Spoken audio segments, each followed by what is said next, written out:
అందరికీ నమస్కారం. నేను మీ Haripriya. Welcome to my channel.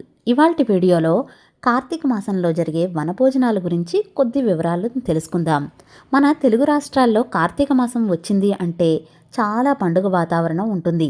ఒకవైపు ఆధ్యాత్మిక సందడి, మరొక వైపు కార్తీక వనభోజనాల పేరిట సమారాధనలు జరుగుతాయి. ఈ సమయంలో చిన్నపిల్లల నుంచి పెద్దవాళ్ల వరకు వయసుతో సంబంధం లేకుండా పచ్చని వనంలో సరదాగా ఆటలతో పాటలతో భక్తి శ్రద్ధలతో పూజలు చేస్తూ ఉసిరి చెట్టు కింద భోజనాలు చేస్తూ ఉంటారు. ఇదిలా ఉండగా కార్తీక పురాణంలో కూడా వనభోజనాల గురించి ప్రముఖంగా వినిపిస్తోంది.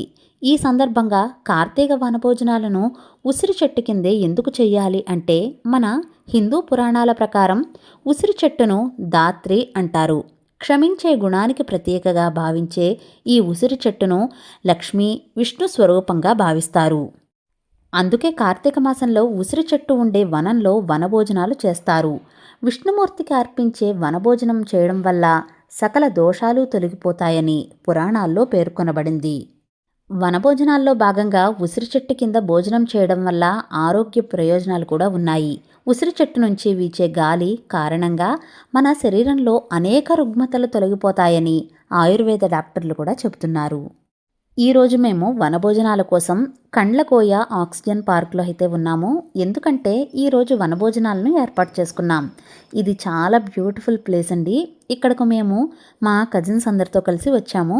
అసలు గ్రీనరీ చూస్తే మనకు హైదరాబాద్లో ఉన్నామా లేదా ఎక్కడైనా ఉన్నామా అని అనిపిస్తుంది. అంత సూపర్గా, అంత బ్యూటిఫుల్గా గ్రీనరీ అంతా పీస్ఫుల్గా ఉంటుంది. ఇక్కడ ఒకసారి ఈ వనం అంతా చుట్టూ తిరిగేశాం. ఇంకా ఉసిరి చెట్టు ఎక్కడ ఉందా అని సెర్చ్ చేసిన తర్వాత ఉసిరి చెట్టు కింద లక్ష్మీనారాయణుల పూజనైతే చేసుకున్నాము. లక్ష్మీనారాయణులను భక్తి శ్రద్ధలతో పూజించాము. అలాగే ఉసిరి దీపాలు కూడా వెలిగించుకున్నాం. భగవద్గీత 12వ అధ్యాయం కూడా చదువుకున్నాము. చాలా బాగా అనిపించింది. ఇంకా తర్వాత మా కజిన్స్ అందరితో కలిసి నేచర్ని ఎంజాయ్ చేస్తూ లంచ్ అయితే చేశాము. ఇంత బ్యూటిఫుల్గా ఉందో ఈ డే అంతా అయితే ఇలాంటి ప్లేసెస్కి వచ్చినప్పుడు ఎక్కువ జనంతో వస్తే చాలా మజాగా ఉంటుంది. చాలాసేపు హౌసీ కూడా ఆడుకున్నాము. మొత్తానికి వీకెండ్ భుక్తితో గడిపాము. మీరు కూడా తప్పకుండా ఫ్రెండ్స్ అండ్ ఫ్యామిలీ మెంబర్స్తో వెళ్ళండి. తప్పకుండా ఎంజాయ్ చేస్తారు.